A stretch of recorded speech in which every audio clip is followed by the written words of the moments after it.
أعوذ بالله من الشيطان الرجيم بسم الله الرحمن الرحيم وسيجنبها الأتقى الذي يؤتي ماله يتزكى صدق الله مولانا العظيم وبلغنا رسوله النبي الكريم الأمين ونحن على ذلك لمن الشاهدين والشاكرين والحمد لله رب العالمين. آج 22 جمادی الاخری ہے، جمادی الثانی ایسا ہی ہے، اور آج ہی حضور سیدنا تاجدار صداقت امام المسلمین و امام المتقین سیدنا ابو بکر صدیق رضی اللہ تعالی عنہ آپ کا یوم وصال ہے۔ 7 جمادی الاخری کو یعنی اسی مہینے کی 7 تاریخ کو آپ علیل ہوئے، بیمار ہوئے۔ اس کو روایت کرتی ہیں حضرت ام المؤمنین عائشہ صدیقہ رضی اللہ تعالی عنہ، فرماتی ہیں میرے والد گرامی رضی اللہ تعالی عنہ آپ 7 جمادی الاخری کو آپ بیمار ہوئے، علیل ہوئے، اور 15 روز تک آپ کی حالت یہ تھی کہ آپ مسجد تک چل کر نہیں جا سکتے تھے، اس قدر شدید بیمار تھے۔ اور اسی بخار کی حالت میں 15 روز کے بعد حضور سیدنا ابو بکر صدیق رضی اللہ تعالی عنہ کا وصال ہو گیا، یعنی 15 روز کے بعد 22 جمادی الثانی، اور اتفاقاً آج 22 جمادی الثانی ہی ہے۔ آپ یقین جانیں کہ کبھی یہ سوچتے ہیں کہ ہم ہر کسی کا عرس بھی مناتے ہیں، 11ویں تو یقیناً ہمارا ایک خاصہ ہے اور وہ تو کرتے ہی رہیں گے، ایسا نہیں ہے کہ وہ نہیں ہونی چاہیے یا نہیں کرنی چاہیے، اس کے فیوز و برکات ہیں وہ ہم سمیٹتے ہیں۔ لیکن میں یہ سمجھتا ہوں کہ امت پر نبیوں کے بعد سب سے بڑا جو احسان ہے امت پر وہ حضرت سیدنا ابو بکر صدیق رضی اللہ عنہ۔ لہذا حضرت سیدنا ابو بکر صدیق رضی اللہ تعالیٰ عنہ سے خود بھی محبت کریں اور اپنی اولاد کو بھی محبت کی تلقین کریں۔ یہ انڈیا میں جب ہندوستان آزاد ہوا تو گاندھی سے کسی نے پوچھا کہ بتائیں یہاں کا نظام کیا ہوگا، تو انہوں نے کہا کہ کوئی دنیا میں ابو بکر و عمر سے بہتر نظام ہو تو لے آؤ میرے سامنے، وہ نظام رائج کر دیں۔ یعنی روئے زمین پر اگر کوئی نظام ہے تو وہ شیخین کریمین، اور یہ تلامذہ ہے، شاگرد ہے آقا کریم صلی اللہ علیہ وسلم۔ بھئی استاد ہے نا، استاد پہچانا جاتا ہے اپنے شاگردوں سے کہ بھئی یہ شاگرد اتنا کمال کی، اتنی عظمت ہے ان کی، استاد کی عظمت کتنی ہو۔ تو حضور نے کیسا ان کو تربیت ان کی، ان کو تعلیم دی، ان کو اپنا پھر قرب بھی دیا، سب سے بڑی بات یہ۔ تو اللہ رب العزت نے ان کو جو عزت، عظمت، تمکنت عطا فرمائی ہے، ہم نے اپنی آنے والی نسل کو بہت دور رکھا ہے ان ہستیوں سے۔ ہم نے نیوٹن پڑھایا ہے، ہم نے ڈارون پڑھایا ہے، ہم نے شیکسپیئر پڑھایا، ہم نے ابو بکر نہیں پڑھایا، ہم نے عمر نہیں پڑھایا، ہم نے عثمان نہیں پڑھایا، ہم نے علی نہیں پڑھایا۔ اور آپ حیران ہوں گے کہ یورپ میں، امریکہ کے اندر، کینیڈا کے اندر، یو کے میں آج بھی بہت سارے قوانین میں جو قانون ہے وہ حضرت سیدنا عمر فاروق رضی اللہ تعالیٰ عنہ کا بھی قانون وہاں چلتا ہے۔ وہ میں انشاءاللہ بیچ میں آگے چل کر آپ کو بتاؤں گا کہ وہ کون سا قانون ہے جو آج تک جاری و ساری ہے۔ ان کو کبھی بھی اپنی زندگیوں سے ہم جدا نہیں کر سکتے۔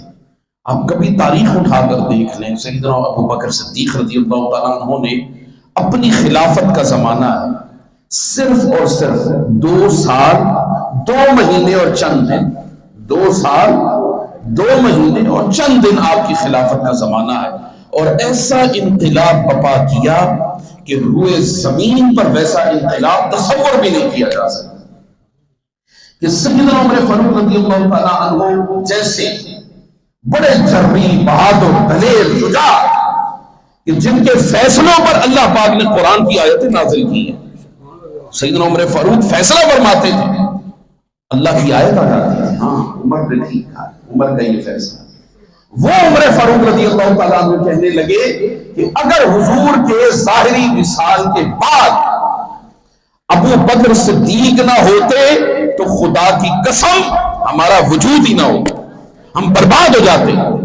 حتیٰ کہ سیدنا ابو ہریرہ رضی اللہ تعالیٰ عنہ سب سے زیادہ حدیثیں مروی ہیں، پتہ ہے آپ کو سیدنا ابو ہریرہ رضی اللہ تعالیٰ عنہ سے. وہ سیدنا ابو ہریرہ رضی اللہ تعالیٰ عنہ 3 مرتبہ خدا کی قسم کھا کر کہتے ہیں، وہ کہتے ہیں حضور کے وصال کے بعد اگر ابو بکر نہ ہوتے تو روئے زمین پر خدا کا نام لینے والا کوئی باقی نہ رہتا. یہ عالم تھا، اور اس کے پیچھے بھی وجوہات ہیں، بہت ساری وجوہات ہیں. سیدنا ابو بکر صدیق رضی اللہ تعالی عنہ، حضور صلی اللہ تعالی علیہ وسلم نے فرمایا کہ ہر کسی کے احسان کا بدلہ میں محمد صلی اللہ تعالی علیہ وسلم اسی دنیا میں چکا دوں گا، اور چکا دیا. مگر ابو بکر وہ واحد شخصیت ہے، وہ واحد ہستی ہے کہ ان کا بدل میں دنیا میں نہیں دے سکا، قیامت کے دن رب کائنات خود عطا فرمائے گا. اور پھر حضور ہی نے فرمایا صلی اللہ تعالی علیہ وسلم، آپ نے فرمایا کہ کسی کے مال نے مجھ محمد کو صلی اللہ تعالی علیہ وسلم کو اتنا فائدہ نہیں پہنچایا، اتنا نفع نہیں پہنچایا جتنا نفع ابو بکر کے مال نے پہنچایا. اور پھر وہ صدیق اکبر رضی اللہ تعالیٰ عنہ وہ بھی یہی فرمایا کرتے ہیں کہ یا رسول اللہ صلی اللہ علیہ وسلم خواہشات ابو بکر کی ہیں، جب دل ہے تو دل کے اندر خواہش بھی ہوگی، مگر وہ خواہش ہے کیا؟ یا رسول اللہ بیٹی میری ہو اور آپ کے نکاح میں ہو، مال میرا ہو، ابو بکر کا ہو، اور آپ کے قدموں پر میں نچھاور کر دوں. یا رسول اللہ بس یہی چاہتا ہوں. جو کچھ بھی ہے. سیدنا بلال حبشی رضی اللہ تعالیٰ عنہ کو آزاد کروانے والا کون ہے؟ بولے حضرت سیدنا ابو بکر صدیق رضی اللہ تعالیٰ عنہ. کتنا پیسہ دیا بلال حبشی رضی اللہ. وہ بلال کہ امیہ سلاخوں سے جسم کو ڈالتا، بھاری پتھر رکھتا، تکلیفیں دیتا، اذیت دیتا، اور جب کہا جاتا بلال خدا کا نام چھوڑ اور ان بتوں کا نام لے، تو انہوں نے کہا بلال کی جان جا رہی ہے نا تو جانے دو، چمڑی داغی جا رہی ہے تو داغنے دو، بھاری پتھر رکھتے ہو، تکلیف پہنچاتے ہو، پہنچاتے رہو، ظلم کرتے ہو، کرتے رہو، مگر اگر یہ کہو کہ میری زبان سے خدا کا نام چلا جائے گا، فرمایا نہیں، جان جا سکتی ہے، خدا کا نام. اب جب اللہ کا نام حضور گزرتے، حضور دیکھتے، حضور کو تکلیف ہوتی تھی. مسلمانوں پر یہ اسلام ایسے ہی نہیں ہمیں ملا، تحفے میں آپ کو نہیں ملا، ہمیں نہیں ملا. اس کے لیے جدوجہد کی گئی ہے، تکلیفیں اٹھائی گئی ہیں، اذیتیں برداشت کی گئی ہیں، آزمائشوں سے گزرا گیا ہے. کیا اسلام کے اندر خواتین سب سے پہلی اسلام کے اندر شہید ہونے والی جو ہستی ہے وہ خاتون ہے، عورت ہے. اس کے بعد پھر باقی شہداء ہیں. اسلام پر جب اسلام قبول کیا جاتا ہے تو اسلام کے قبول کرنے کے بعد کیا مشکلات شروع نہیں ہوتی؟ جاؤ صحابہ کی زندگیاں دیکھو. یہ آپ کو ہمیں اس وجہ سے نہیں پڑھایا جاتا، مسجدوں کے ممبر سے اس وقت صحابہ کی تعلیمات، ان کی زندگیاں نہیں بتائی جاتی. کیوں؟ اس لیے کہ ان کی زندگیاں بتا دی تو وہاں تو آزمائش ہوگی، پریشانیاں آئیں گی، مال لٹانا پڑے گا، جان دینی پڑے گی. تو لہٰذا ان کی زندگی ایک طرف رکھو. اور خالد بن ولید جسم کا کوئی ایسا حصہ نہیں تھا جہاں تلوار کی دھار سے نشان نہ لگاؤ. تلوار پورے جسم پر تلواروں کے نشان ہیں، اور چارپائی پر لیٹے رو رہے ہیں. بیوی نے پوچھا خالد بن ولید سیف اللہ کا لقب، اللہ کی تلوار کا لقب مصطفیٰ نے آپ کو عطا کیا ہے، اور چارپائی پر بیٹھے رو رہے ہیں، کیوں؟ انہوں نے کہا اس وجہ سے کہ ساری زندگی یہی دعا کرتا رہا کہ مولا شہادت کی موت عطا کر دے. آج بستر مرگ پر ہوں، وصال کا وقت قریب ہے، مگر میری شہادت والی دعا جو ہے وہ لگتا ہے قبول نہیں ہوئی. بیوی نے آگے سے جواب دیا تلوار خدا کی ہو اور دشمن کے ہاتھ سے ٹوٹ جائے. انہوں نے کہا آپ کو پتہ نہیں آپ کا لقب مصطفیٰ نے کیا رکھا تھا؟ سیف اللہ. اور سیف اللہ کا مطلب ہے اللہ کی تلوار, اور جب اللہ کی تلوار ہو تو دشمن کی تلوار سے ٹوٹ جائے. فرمایا نہیں, یہ آج اگر آپ زندہ سلامت اور جاوید ہیں اس کی وجہ کیا ہے؟ مصطفیٰ کی زبان اطہر سے نکلا کہ آپ سیف اللہ. بڑی بڑی جنگیں ہوئی مگر اللہ رب العزت نے دیکھیں. اس کا مطلب یہ ہے کہ یہ جو شہادت ہے نا, شہادت یہ ایسا نہیں ہے کہ آپ چلے جائیں گے میدان جنگ میں اور وہاں تلوار اور گولی لگے گی تو آپ جناب کیا ہو جائیں گے, ایسا نہیں ہے. بلکہ یہ تو موت شہادت تھی. فرمایا جتنی درد چونٹی کے کاٹنے سے ہوتی ہے نا شہید, اتنی بھی درد نہیں ہوتی, اس کو لذت ملتی ہے, اس کو مزہ آتا ہے. اسی لیے قیامت کے دن کہا جائے گا نا شہیدوں بتاؤ کیا چاہتے ہو؟ کہیں گے باری تعالیٰ پھر بھیج, پھر کٹوں, پھر مروں, پھر تیری بارگاہ میں پہنچوں, پھر کٹوں. بس ایسے ہی چلتا رہے, بس ایسے ہی چلتا رہے. تو یہ شہید ہے. سیدنا ابو بکر صدیق رضی اللہ تعالی عنہ ایک مرتبہ ام المومنین عائشہ صدیقہ رضی اللہ تعالی عنہ ان کے زانوئے پاک پہ میرے آقا کریم صلی اللہ تعالی علیہ وسلم نے اپنا سر اقدس رکھا اور آسمان کی طرف دیکھ رہے ہیں, اما عائشہ کی طرف دیکھ رہے ہیں اور اما عائشہ حضور کا جلوہ فرما رہی ہیں. اب دیکھیں ایک طرف غار میں ابو بکر حضور کو دیکھ رہے ہیں اور حضور ابو بکر کو دیکھ رہے ہیں. ٹھیک ہے, یہ بہت بڑی نیکی ہے, یہ بہت بڑی نیکی ہے حضور کو دیکھنا. تو جس نے زندگی میں ایک لمحہ دیکھ لیا, سبحان اللہ, ایک لمحہ دیکھا, ٹھیک ہے, جہنم کی آگ تو گئی, اب اس سے شرف بھی ملا کیا صحابیت کا جو قیامت تک کسی کو نہیں ملنے والا. اب مجھے آپ یہ بتائیں کہ حضور کو ایک لمحہ جس نے ایمان کی حالت میں دیکھ لیا, ایمان کی حالت میں جس نے دیکھ لیا, اب اس کو لیے فرمایا یہ صحابی ہے, ایمان کی حالت میں ایک لمحہ دیکھا. ایک شخص تھا جنگ میں جا رہا تھا گھوڑے پر سوار, گھوڑے پر کہا اے محمد صلی اللہ علیہ وسلم اگر میں آپ کا کلمہ پڑھ لوں تو مجھے کیا دو گے؟ حضور نے فرمایا میرا کلمہ پڑھ لے تو تجھے جنت دوں گا. کیا اختیار ہے حضور کا, یا پکا وعدہ؟ حضور نے فرمایا وعدہ ہی وعدہ. کہا اچھا, بس گھوڑے ہوئی, گھوڑے پر بیٹھے اسے اشہد ان لا الہ الا اللہ و اشہد ان محمد عبدہ ورسولہ کلمہ پڑھ لیا. کلمہ پڑھ کر اب چاہا کہ حضور کی قدم بوسی کر لوں. جیسے ہی گھوڑے سے نیچے اترنے لگا رکاب سے پاؤں پھسلا, گردن کے بل گرا, شہید ہو گیا. اب شہید ہو گیا. حضور نے فرمایا آؤ میرے صحابہ آؤ, اگر آج کسی نے کسی جنتی کو دیکھنا ہے تو میرے صحابی کو دیکھنا. شاہ صاحب وہ ایک لمحے کا دیدار آپ کو جنت تک پہنچا دے. کوئی تسبیح نہیں ہے, کوئی نماز نہیں ہے, کوئی روزہ نہیں ہے, کوئی لمبے سجدے نہیں ہے. آج کوئی کہے کہ صحابہ عمل کی وجہ سے عظمت والے تھے, نہیں, حضور کے دیدار کی وجہ سے عظمت والے تھے. یہ جو سادات ہے نا, سادات, آپ کہتے ہیں سادات کی عظمت میں کیا رکھا ہے, سادات کی عظمت میں کیا رکھا ہے؟ سن لیں, حضور کے ساتھ دو نسبتیں ہیں.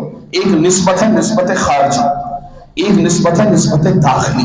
خارجی نسبت کا یہ عالم کہ حضور نے فرمایا جس نے میری قبر کی زیارت کی وجبت لہو شفاعتی, اس پر میری شفاعت قیامت کے دن واجب ہو گئی, میں قیامت کے دن شفاعت کروں. ایک لمحہ وہ داخلی نہیں خارجی, حضور کی نسبت سے رکھنے والی چیز. اب یہ دیکھیں نا, میں ہوں, میرا جسم ہے, جسم کے اوپر ہے بنیان, بنیان کے اوپر ہے قمیص, قمیص کے اوپر ہے کوٹ. اب کوٹ یا پھر جب کوئی دفن ہوتا ہے, تدفین ہوتی ہے اس کی, تو کفن ہوتا ہے نا, تو کفن کے بعد نسبت ہوتی ہے زمین کو, اور پھر زمین کی آگے نسبت ہوتی ہے اس قبر کو. ایسا ہی ہے نا, تو وہ داخلی چیز تو نہیں ہے, خارجی چیز ہے. فرمایا اس خارجی چیز کو جس کی نسبت میرے ساتھ ہے, میری اس قبر کو دیکھا, قیامت کے دن میں محمد جہنم سے نکال کر جنت میں داخل کر دوں. یہ ہے. اور سادات کی نسبت خارجی نہیں ہے, داخلی. سیدہ کائنات، سیدہ عابدہ زاہدہ طیبہ طاہرہ فاطمہ الزہرا بتول سلام اللہ علیہا، ان کا روئے زمین پر کسی کے ساتھ کوئی مقابلہ نہیں ہے۔ وہ حضور کی بیٹی ہے، آپ کو داخلی نسبت ہے، آپ کی اولاد کو حضور سے داخلی نسبت ہے، اور جب داخلی نسبت ہو تو خارجی کا وہ عالم تھا تو داخلی کا عالم کیا ہوگا؟ یہ عظمت ہے۔ اب حضرت ام المومنین عائشہ صدیقہ رضی اللہ تعالیٰ عنہ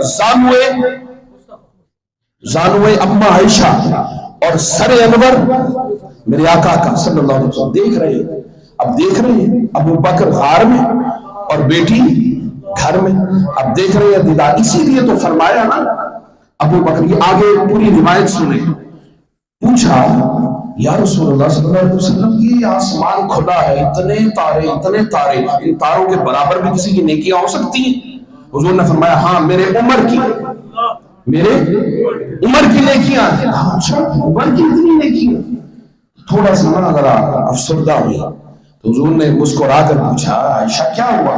یا رسول اللہ عمر کی اتنی نیکیاں تو میرے ابا جان کی۔ فرمایا یہ جو آسمان پر دیکھ رہی ہے نا شرق سے غرب تک یہ جتنے تارے ہیں، یہ سارے کے سارے تارے مل کر عمر کی پوری زندگی کی نیکیاں بنتی ہیں، مگر ابو بکر کا عالم یہ ہے کہ ان کے وہ 3 دن اور 3 راتیں جو غار میں گزاری تھی، فرمایا یہ ساری مل کر بھی ابو بکر کی اس نیکی کے برابر نہیں۔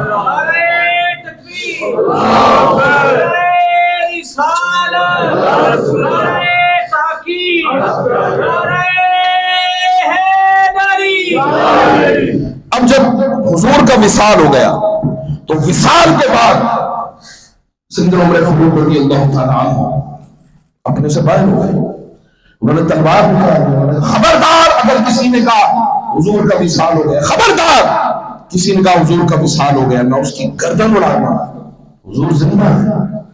سیدنا ابو بکر صدیق رضی اللہ تعالیٰ عنہ انہوں نے حوصلہ دیا، انہوں نے کہا حضور کے دین کا کام کرنا ہے، حضور کے دین کا کام کس نے کرنا ہے؟ جب حضور کا وصال ہوا تو لوگ اسلام سے پھر گئے تھے، یہ 2 4 5 10 کی بات نہیں ہے، اتنے لوگ پھر گئے تھے۔ وہ ابو بکر صدیق جنہوں نے حضرت بلال حبشی رضی اللہ تعالیٰ، حضور نے دیکھا نا بلال کو تو فرمایا ابو بکر بلال مجھے اچھا لگتا ہے، خرید کے لیے 32 تولے سونا کے عوض حضرت بلال حبشی کو خریدا گیا۔ ایک تولہ سونا کی قیمت دیکھ لیں اور 32 تولے سونے کی قیمت دیکھ لیں۔ حضرت صدیق اکبر نے ایک غلام آزاد نہیں کروایا، کئی غلام آزاد کروائے۔ 40,000 دینار تھے جب اسلام قبول کیا، اور جب ہجرت کرنے لگے تو صرف 5,000 دینار رہ گئے۔ بعض درہم بھی کہتے ہیں لیکن دینار۔ اور اتنی بڑی رقم کس حصے میں ڈالی؟ صرف غلام آزاد کروانے، دین اسلام کی خاطر۔ اذیت دیکھی نہیں جاتی، جو حضور نے فرمایا لبیک کہا، یہ ہے لبیک۔ لبیک یہ ہے کہ حضور کی خاطر پر حاضر ہو جاؤ، موجود ہو تم، ہمہ وقت حضور کے حکم کی تعمیل کی جائے۔ حضور کے حکم کی تعمیل کا سب سے بڑا کامل نمونہ جو ہے وہ حضرت صدیق اکبر ہے۔ حضور کا وصال ہو گیا، وصال کے بعد خلافت کا معاملہ آیا۔ انصار صحابہ اور مہاجر صحابہ دونوں میں کھڑے ہوئے، انہوں نے کہا حضور رسول اللہ صلی اللہ علیہ وسلم جب بھی کسی کو عامل مقرر کرتے تھے، کسی جگہ پر بھیجنا ہوتا تھا تو ایک انصاری ہوتا اور ایک مہاجر ہوتا، تو لہٰذا خلافت میں بھی ایک انصاری ہوگا ایک مہاجر ہوگا۔ حضرت زید بن ثابت کھڑے ہوئے رضی اللہ تعالیٰ عنہ، وہ کہنے لگے نہیں، حضور مہاجر ہجرت کرنے والے ہیں، لہٰذا جو خلیفہ ہوگا وہ بھی مہاجرین میں سے ہوگا۔ لہٰذا انہوں نے آگے بڑھ کر سیدنا صدیق اکبر کے ہاتھ پر بیعت کی اور کہا کہ آج کے بعد تمام مومنین کے امیر اور خلیفہ سیدنا ابو بکر آپ ہیں۔ بس جب حضرت زید بن ثابت آگے بڑھے اور صحابہ بھی آگے بڑھے، کسی میں کوئی اس وقت اختلاف نہیں تھا، مولا علی موجود نہیں تھے، صدیق اکبر نے بلایا اور کہا علی کہاں ہے رضی اللہ تعالیٰ عنہ۔ حضرت مولا علی آئے، تشریف لائے، اور حضرت مولا علی نے پوچھا ابو بکر آپ نے یاد کیا ہے؟ ہاں، یہ وقت ہے اسلام کو آپ کی مدد اور قوت کی ضرورت ہے، اے علی آپ کی مدد اور قوت کی ضرورت ہے۔ علی وہ ہیں جو مشکل کشا ہیں۔ صدیق اکبر رضی اللہ تعالیٰ عنہ کا دور خلافت آیا، وہ فتنے نہیں تھے، عمر فاروق کا آیا وہ فتنے نہیں تھے، عثمان غنی کا آیا وہ فتنے نہیں تھے، مولا علی کا آیا فتنے بپا ہو گئے۔ کسی نے پوچھا حضرت آپ کے دور میں اتنے فتنے کیوں؟ انہوں نے کہا اس لیے کہ ابو بکر کو مشورہ دینے والا علی تھا، عمر کو مشورہ دینے والا علی تھا، عثمان کو مشورہ دینے والا علی تھا، اور علی کو مشورہ دینے والے تم لوگ ہو۔ یہ فرق ہوتا ہے۔ حضرت سیدنا ابو بکر صدیق رضی اللہ تعالی عنہ، اس وقت آپ نے حضرت مولا علی آگے بڑھے اور آگے بڑھ کر آپ کے ہاتھ پر بیعت کی۔ 6 مہینے حضور کے وصال کے بعد 6 مہینے تک آپ کی بیٹی سیدہ کائنات فاطمہ الزہرا سلام اللہ علیہا، آپ علیل تھی، بیمار تھی، اور 6 ماہ کے بعد آپ کا وصال ہوا۔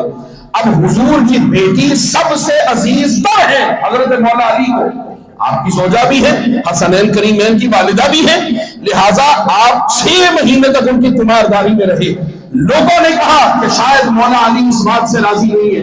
6 مہینے کے بعد حضرت مولا علی نے دوبارہ صدیق اکبر پر آپ کے ہاتھ دست اقدس پر بیعت کی، تاکہ وہ فتنے جو اٹھ رہے تھے ان فتنوں کا قلع کما حضرت مولا علی کا آگے بڑھ کر صدیق اکبر کے ہاتھ پر بیعت کرنا۔ حدیثیں بڑی بڑی ہیں، کوئی اختلاف نہیں تھا صحابہ کا۔ حضرت مولا علی ساری زندگی ابو بکر کے ساتھ اٹھتے رہے، کھاتے رہے، پیتے رہے، آتے جاتے رہے، اپنے معاملات طے کرتے رہے، ہر معاملے کے اندر کوئی اختلاف نہیں تھا۔ عمر فاروق کے ساتھ کوئی اختلاف نہیں تھا، عثمان غنی کے ساتھ کوئی اختلاف نہیں تھا، کسی کے ساتھ، کسی صحابی کا اہل بیت کے ساتھ صرف محبتیں تھی، پیار تھی۔ اب جب سیدنا صدیق اکبر منصب خلافت پر جلوہ فرما ہوئے، میرے آقا نے اپنی زندگی میں ایک لشکر بھیجا تھا جسے لشکر اسامہ کہتے ہیں، جیش اسامہ۔ حضرت اسامہ ابھی عمر اتنی زیادہ نہیں تھی، عمر میں بھی چھوٹے تھے، حضور نے فرمایا غالباً 18-20 سال عمر تھی، تو کہا کہ اے اسامہ، لشکر اسامہ بھیجا اور کہا اے اسامہ آپ جائیں، ابھی مدینہ طیبہ سے کچھ فاصلے پر گئے تھے تو حضور صلی اللہ علیہ وسلم کے وصال کی خبر لی، واپس آ گئے، لشکر لے کر واپس آ گئے، واپس لائے۔ اب ادھر حضور کا وصال ہوا، ادھر لوگ مرتد ہو گئے، اسلام سے پھر گئے، 2 4 10 15 نہیں، قبیلوں کے قبیلے اسلام سے پھر گئے، مرتد ہو گئے۔ اب جب صدیق اکبر کے ساتھ یہ سب سے پہلی بڑی آزمائش تھی، عمر فاروق ہے، ابو ہریرہ ہے، عبداللہ ابن مسعود ہے، عبداللہ ابن عباس، صحابہ کا جمع غفیر، حضرت صدیق اکبر سے کہا یہ جو لشکر اسامہ، جیش اسامہ، یہ جو بیٹا ہے نا رومیوں کی طرف، رومی سپر پاور تھی اس وقت، یہ جو رومیوں کی طرف، شام کی طرف لشکر بھیجا ہے نا، یہ سارے جرری، سارے بہادر تو اس لشکر میں، تو اگر ان مرتدین نے ہمارے خلاف بغاوت کر دی، اٹھ کھڑے ہوئے تو جنگ کی نوبت آئی، تو پھر ہم تلواروں میں جنگجو تو سارے اپنے شام میں بھیج دیے، تو ان کے ساتھ کون لڑے گا؟ قبیلوں کے ساتھ۔ یہ عمر فاروق رضی اللہ تعالیٰ عنہ نے بھی مشورہ دیا، ابو بکر صدیق رضی اللہ تعالیٰ عنہ اٹھے، آئے ہائے ہائے، منبر پر جلوہ فرما ہوئے، آپ نے فرمایا اے حضور کے صحابہ سنو، مجھے تمہاری مدد کی ضرورت ہے، لیکن یہ جو لشکر اسامہ حضور نے بھیجا ہے نا، اگر آسمانوں سے پرندے اترے اور ابو بکر کی بوٹی بوٹی نوچ ڈالیں تو ابو بکر کو کوئی دکھ نہیں ہوگا، لیکن جو زبان مصطفیٰ سے بات نکل گئی اس کو ابو بکر اگر واپس لے لے تو ابو بکر ہلاک ہو گیا۔ فرمایا نہیں، جس لشکر کو مصطفیٰ نے بھیجا ہے ابو بکر اسے روک نہیں سکتا۔ سب نے کہا حضور سمجھیں، حکمت اسی میں ہے، اگر رومیوں کے ساتھ جنگ ہوئی اور ناکام ہو کر واپس لوٹے تو کیا حال ہوگا؟ آپ نے فرمایا حضور نے بھیجا ہے تو کچھ سوچ کر بھیجا ہوگا نا، یہ ہے حکم مصطفیٰ، یہ ہے حدیث مصطفیٰ جس پر عمل ہو رہا ہے۔ نہ جانے کتنی حدیثیں ہم اپنی پشت پیچھے پھینک دیتی ہیں، معاذ اللہ، حدیثوں کو پیچھے چھوڑ دیتے ہیں۔ وہ ایک حدیث، وہ ایک حکم حضور کا کہ لشکر اسامہ بھیجا ہے، اب واپس نہیں آئے۔ حضرت اسامہ نے کہہ دیا حضور اتنے جنگجو ہیں، جری ہیں، ان کو رکھے نا آپ اپنے پاس۔ انہوں نے فرمایا نہیں، ایک بھی نہیں رکھوں گا، جاؤ، یہاں ہماری گردنیں کٹتی ہیں، کٹ جائیں، کچھ لٹتا ہے لٹ جائے، مگر اس لشکر کو واپس نہیں بھیجوں۔ وہ لشکر گیا، کامیاب ہو کر لوٹے، آئے ہائے، سب حضور ابو بکر کے قدموں میں، اسامہ بھی قدموں میں۔ سب نے بیک زبان کہا آج اگر ابو بکر نہ ہوتے تو سارے صحابہ ہلاک ہو چکے ہوتے. آج ابو بکر نہ ہوتے، یہ ابو بکر ہیں. اور پھر اس کا فائدہ کیا ہوا؟ جب لشکر یار رومیوں کو سپر پاور کے ساتھ جب مقابلہ کر کے ہم جب جنگ جیتے تھے نا 1965 میں، تو ملکہ برطانیہ پاکستان آئی تھی. وہ یار قوم یہ آزاد ہوئی، جنگا بھی جتنی شروع کر دیتی ہے نا. یعنی ایک جنگ جیتے تھے ہم، بس وہ ایک جنگ نے دنیا پر دھاک بٹھا دی تھی پاکستان کی، ایک جنگ نے. تو ادھر تو جنگیں جیتے رہے حضور کے زمانے میں. ہم نے کہا شاید حضور کا مثال ہو گیا، مسلمان کمزور ہو گئے، یہ سطوت و شوکت ان کی کمزور ہو گئی ہے، جھنڈا سر نگو ہو گیا. مگر ابو بکر نے لشکر اسامہ بھیج کر یہ ثابت کر دیا نہیں، اسلام کا جھنڈا آج بھی لہرا رہا ہے، آج بھی لہرا رہا ہے. اب جب واپس آئے، اب جو قبیلے مرتد ہو گئے وہ بھی جا کر صدیق اکبر کے ہاتھ پر بیعت کی اور مسلمان ہو گئے. اب وہ صحابی تو نہیں رہے مگر تابعی بن گئے. وہ کیا بنے؟ تابعی بن گئے. اب جب یہ کامیابی ہوئی، وہاں حضرت ابو ہریرہ رضی اللہ تعالیٰ عنہ نے خدا کی قسم کھا کر کہا کہ اگر ابو بکر نہ ہوتے تو ہماری حالت خدا کی قسم یہ ہوتی کہ وہ زمین پر اللہ کا نام لینے والا کوئی نہ ہوتا. یعنی حضور کے وصال نے اتنی بڑی آزمائش مسلمانوں پر ڈال دی تھی. ایک بات. دوسری بات، مانعین زکات پیدا ہو. زکات فرض ہے، زکات فرض ہے. جس طرح نماز فرض ہے اس طرح، جس طرح حج صاحب استطاعت پر فرض ہے اس طرح زکات فرض ہے. انہوں نے زکات کی فرضیت کا انکار کر دیا. ابو بکر صدیق رضی اللہ تعالیٰ عنہ نے فرمایا جو حضور کے زمانے میں ایک بکری یا ایک رسی زکات دیا کرتا تھا، اور اگر آج زکات نہ دی تو میں تلوار کے ساتھ ان سے جنگ کروں گا. حضرت سیدنا ابو بکر صدیق رضی اللہ تعالیٰ عنہ نے جنگ کی.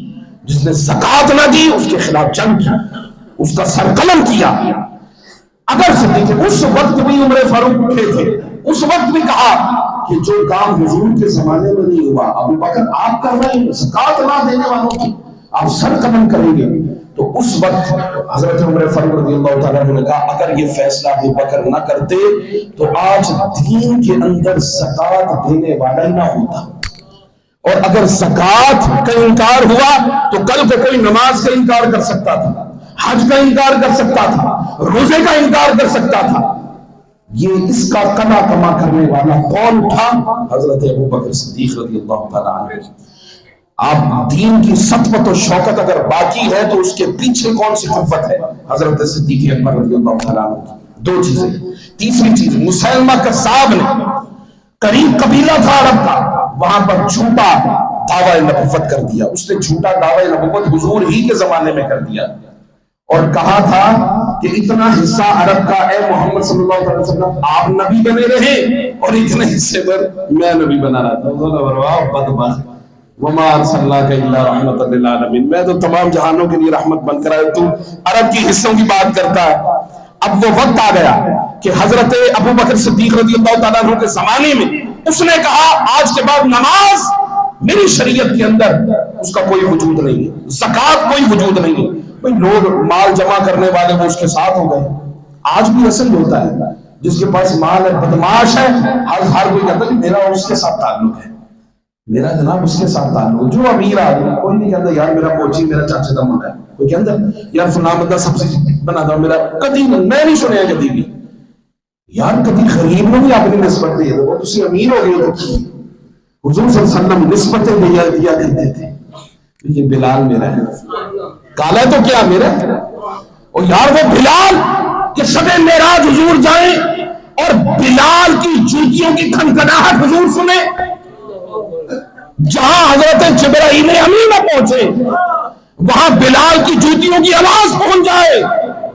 پتہ یہ چلا رنگ میں کچھ نہیں ہے، دولت میں کچھ نہیں ہے، یہ بڑا چودھری بٹ جٹ اس میں کچھ نہیں ہے. اگر کچھ ہے فرمایا وہ تقوی کے اندر ہے. بلال کا تقوی تھا جو وہاں تک لے گیا، بلال کا عشق تھا جو وہاں تک لے گیا.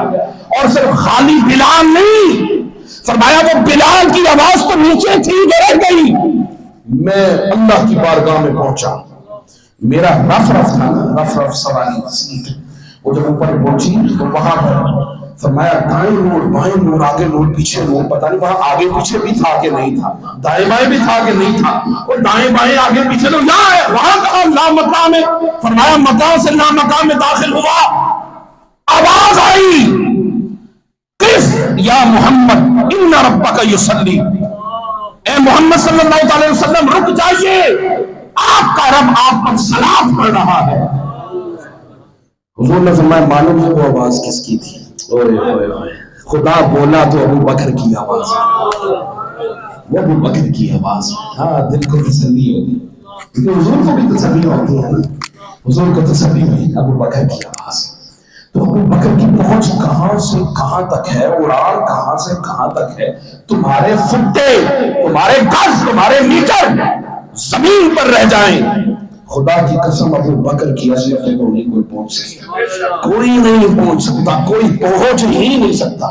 مجدد الثانی کہتے ہیں وہ پردوں کی آخری حد جب جلوہ مجھے نظر آیا تو مولا علی کا آیا، مولا علی کا آیا، مولا علی کا آیا۔ میں نے کہا اوپر بھی کچھ ہے، میں اس سے اوپر عثمان غنی کا، اس سے اوپر عمر فاروق کا، اس سے اوپر ابو بکر کا رضی اللہ تعالیٰ۔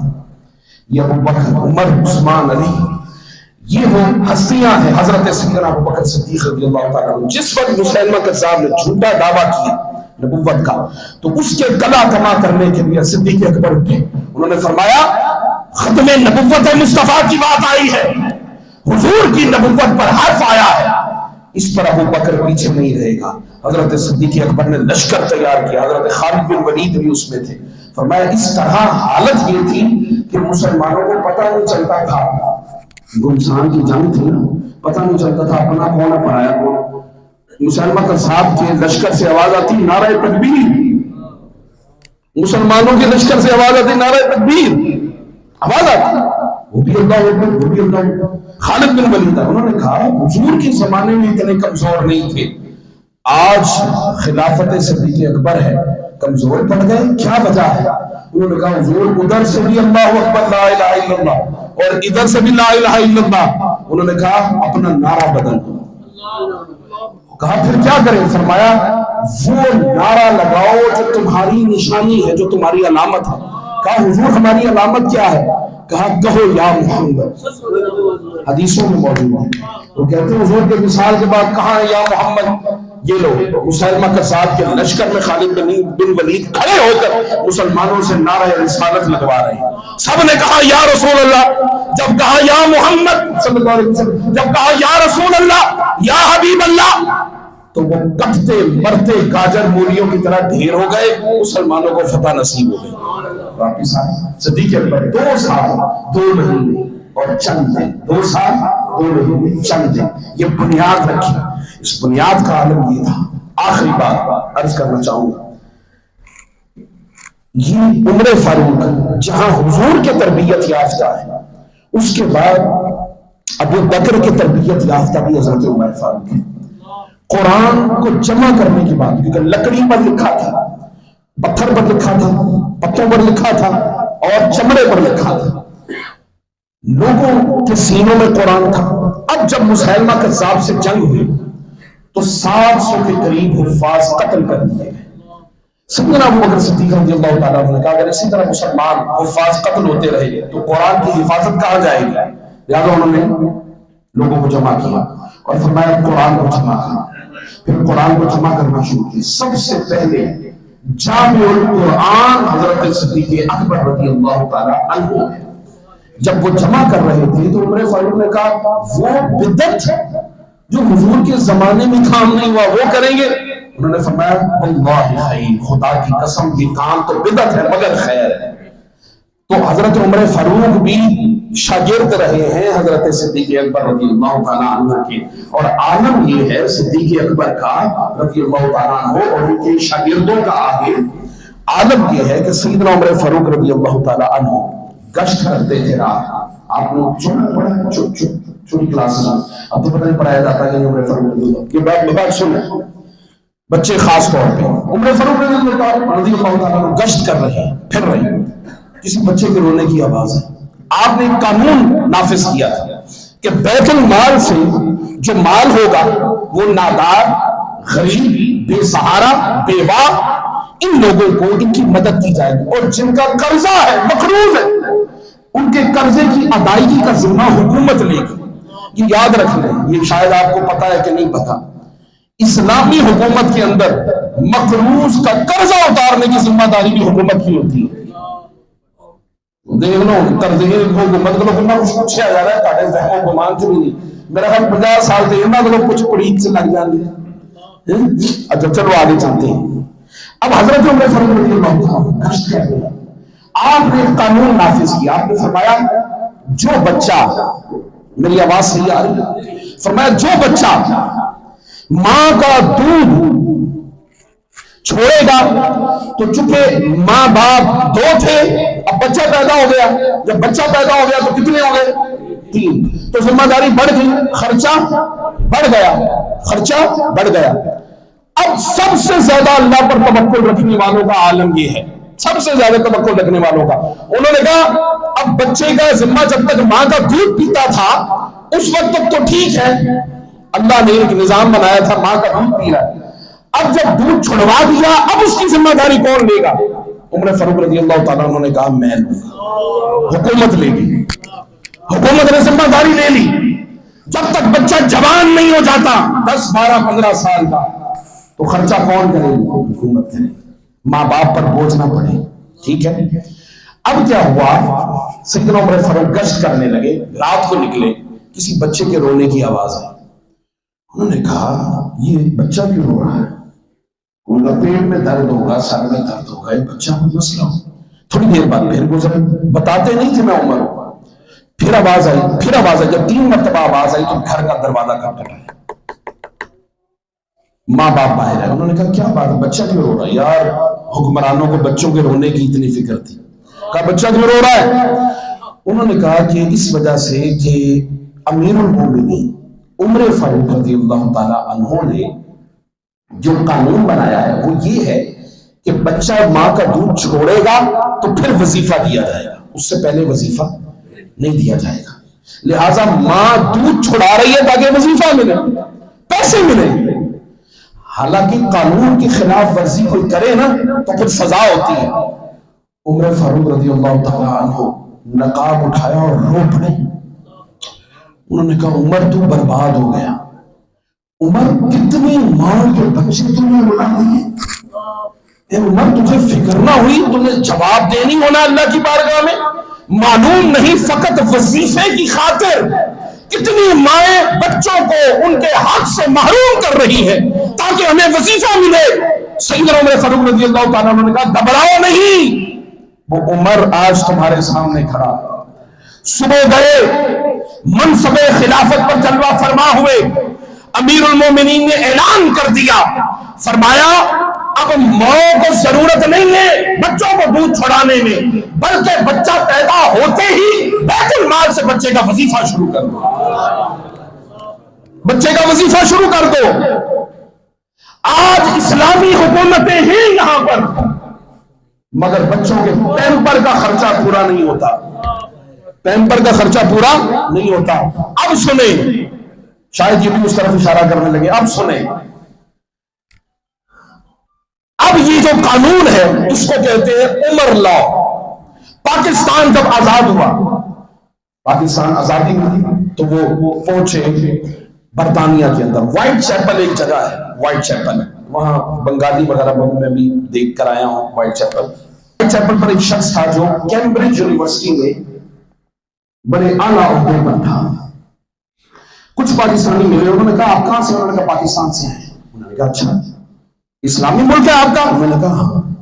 انہوں نے کہا آپ کو پتہ ہے برطانیہ کے اندر ایک لا ہے؟ انہوں نے کہا نہیں، کون سا لا ہے؟ انہوں نے کہا وہ چائلڈ بینیفٹس کا لا ہے۔ کون سا لا ہے؟ چائلڈ بینیفٹس کا لا ہے، بچوں کو بینیفٹ دیا جاتا ہے پیدائش کے وقت۔ انہوں نے کہا اچھا تو اس میں کیا بڑی بات ہے؟ انہوں نے کہا مسلمانوں وہ جنرل عمر کا لا ہے۔ انہوں نے کہا جنرل عمر کون؟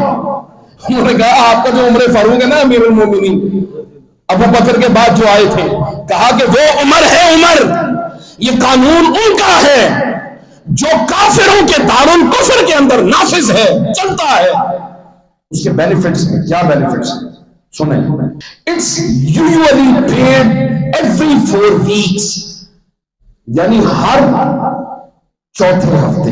کیا؟ ہاں, usually paid every 4 weeks. If you are eligible, you will get 24 pounds a week. ہر ہفتے پہلا بچہ پیدا ہوا کتنے پاؤنڈز؟ 24 پاؤنڈ. انہوں نے کہا کہ یہ جو بینیفٹ مل رہا ہے, یہ بینیفٹ کہاں سے مل رہا ہے؟ بولیں. عمر لا کے تحت. یہ بینیفٹ کہاں سے مل رہا ہے؟ عمر لا کے تحت یہ بینیفٹ آپ کو دیا جا رہا ہے. اچھا, انہوں نے کہا ابھی فور یور فرسٹ چائلڈ, یعنی آپ کے پہلے بچے کے لیے, and 15.90 pounds, یعنی 16 pounds per week a week for any children after that. یعنی جب پہلا بچہ پیدا ہوگا تو 24 پاؤنڈ, اس کے بعد جتنے بچے پیدا کرتے چلے جائیں گے, لمٹ کوئی نہیں ہے, آپ بچہ پیدا کریں. فرمایا ہر بچے کے پیدا کرنے پر 16 پاؤنڈ حکومت دے گی. To the parents or guardians of children under 16 years of age, you can get child benefit for children aged 16 and 17. یعنی 16-17 سال کی عمر تک نہ باپ کو کوئی فکر نہ ماں کو کوئی فکر. تو بتانا یہ مقصود ہے کہ وہ کافر ہو کر سیدنا عمر فاروق رضی اللہ تعالیٰ عنہ کا قانون نافذ کر کے اپنے ملک میں اپنے بچوں کو بینیفٹس دے رہے ہیں, محتاجوں کو بینیفٹس دے رہے ہیں, لاچاروں کو بینیفٹس دے رہے ہیں, مگر ہم مسلمان ہو کر بھی ایک دوسرے کی مدد کرنے سے قاصر ہیں. اللہ پاک ہمیں سیدنا ابو بکر صدیق اور سیدنا عمر فاروق رضی اللہ تعالی عنہ کی سیرت پر عمل پیرا ہونے کی توفیق عطا فرمائے. وما علینا الا البلاغ.